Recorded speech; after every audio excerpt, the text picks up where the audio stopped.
皆さんこんにちは。リトルビーガーデンのみーこです。日曜日に梅雨明けをして、今日はいいお天気の広島です。梅雨明け後はこのように葉が焦げる多肉が続出しています。多肉棚に置いてある温度計を見ると、10時過ぎなのにすでに30度を超えていました。今日も暑い一日になりそうです。ミニベルの間で頑張ってくれているのはルビーティントです。このまま無事に夏越ししてくれるといいんですけど。そして隣はシャビアナです。このシャビアナももう一回り大きな鉢に植え替えして、もう少し大きなロゼットに育てたいと思っています。札を見るとスイートプリンセスでした。この多肉棚の一番上は西日がよく当たる場所で、ちょっとお水が足りないみたいですね。このリングアースも葉がだいぶ細くなってきてしまっています。ちなみにこれが3月のリングアースの様子です。こう見ると別の多肉のようです。このサンバーストの石化も我が家にお迎えしてからだいぶ大きくなりました。よく見ると葉と葉の間にたくさん枯れ葉がついていました。この枯れ葉は後できれいに掃除しておきます。奥のエリザベスは葉が樹れていました。樹れた葉は早めに取っておかないと茎までダメになってしまうことがあるので要注意です。多肉棚の一番下から移動させた桜竜と金草菊も置き場所が合っていたようです。そしてこの森村万年草、ふさふさに茂って可愛くなってきました。前回の動画では雨ざらしになっていた寄せ植えが悲惨な姿になっていましたが、この多肉棚の寄せ植えの多肉たちは元気でした。そして何かと思ってよく見てみると、こんなところにキノコが生えていました。梅雨時期はたまにこんな風にキノコが生えてくることがあるんですよね。そしてこの寄せ植え、去年の11月にはこんなに可愛い色をしていました。ピーチプリデにネオンブレーカーズ、そしてマディバ、私の大好きなサフランも寄せ植えしています。この時はまだ高砂の翁も赤く紅葉していました。そしてこの寄せ植えのマディバハイブリッドは元気で何より。とりあえず先ほどのキノコを取り除いておきます。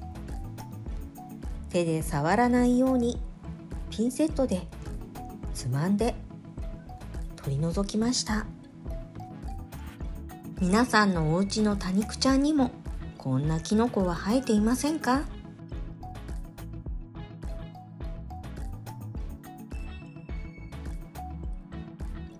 ついでにぴょんぴょんと飛び出た紅ちごをカットして、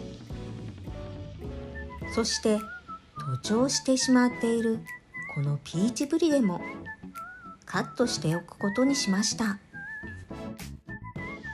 このカットしたピーチブリデはまた別の寄せ植えに使いたいと思います。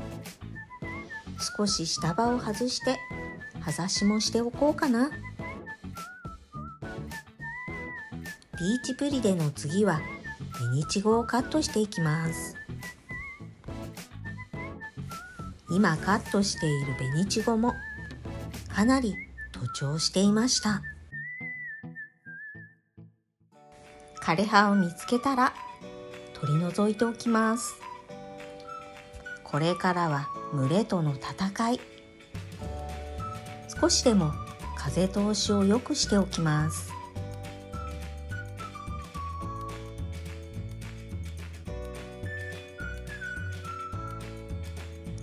去年の11月の寄せ植えの様子と比べてみても、多肉が大きく成長しているのがよくわかります。成長した多肉たちのバランスを見て、秋に手直しできたらいいんですけどね。赤く紅葉していた多肉たちも緑になり、すっかり夏顔ですが、また秋に可愛くなってくれるのを楽しみにしているところです。今回はそのためのお手入れといった感じでしょうか。この寄せ植えには蒸れ防止のためセダムは寄せ植えしませんでしたが、その代わり紅いちごが今回はよく伸びていました。寄せ植えに入れると赤く紅葉して可愛い紅いちごですが、セダムのように伸びて他の多肉のロゼットの上にかぶってしまうと蒸れる原因になってしまうので、ちょっと困りますね。寄せ植えのお手入れはこれで完了です。今日は暑かったため今年初のタープをかけています。風もあり作業も快適でした。先ほどカットした多肉たちを使い寄せ植えをしていきます。ピーチプリデの葉を取ると少し茎が長かったのでハサミでカットしました。このピーチプリデを真ん中に植えてメインの多肉にします。そしてその脇に、これはおぼろ月かな、少し外に飛び出るように植え付けました。その他のカットした多肉たちもピーチプリデの周りに植え付けていきます。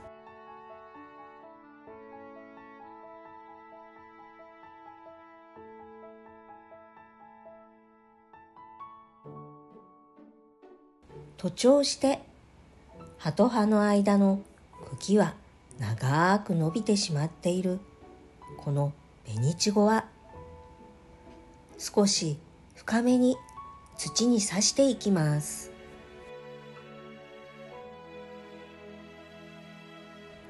紅いちごの葉はとても小さいんですが、この小さな葉は葉ざし率もよく、ほんの数ミリしかない葉からもしっかり根と芽が出てくれます。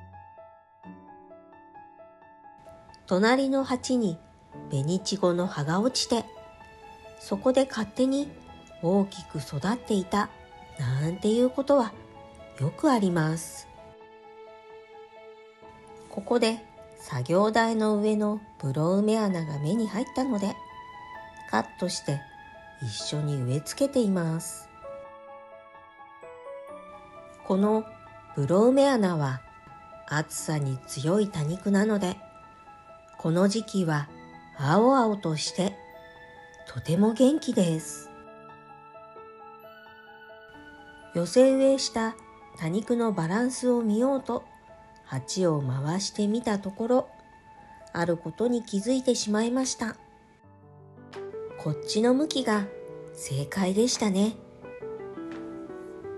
慌てて植え付けしたブロウメ穴を抜いて、おぼろ月の下葉を1枚取り、向きを変えて植え直し、手前に垂れるようにブロウメ穴を植え付けしていきます。今年の春にアンゴラと一緒に寄せ植えしたブロウメ穴です。すでに鉢からあふれ出して、葉と葉が重なり合ってこんもりと茂っています。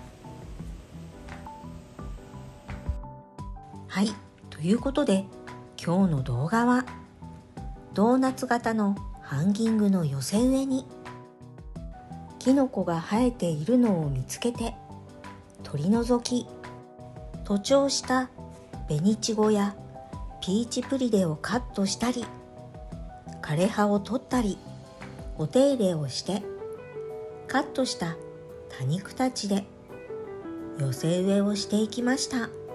いかがでしたでしょうか。この動画が良かったなって思っていただけたら、高評価とチャンネル登録をよろしくお願いします。今日も最後までご視聴ありがとうございました。それでは次の動画でお会いしましょう。またね。